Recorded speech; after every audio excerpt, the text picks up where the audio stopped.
At ito ang guarantee ko. Napakasimple lang ang guarantee. Kahit may subsidy, kahit walang subsidy, kahit anong contribution, all of this issue, hindi mababawasan ang serbisyo ng PhilHealth.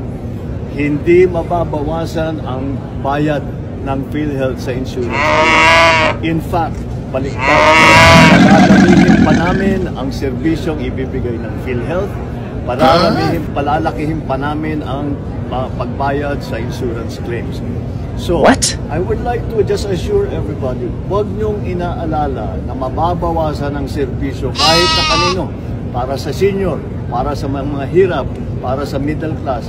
Walang mababawasan kahit isang pusing. Quite the opposite.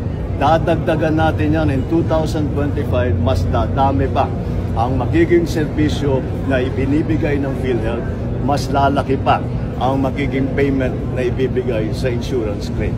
Kaya huwag po kayo mag-aalala, walang mawawala sa serbisyo ng PhilHealth. Mas pinapaganda pa nga namin ang pagpatakbo ng PhilHealth para mas marami pang maibibigay sa taong bayan.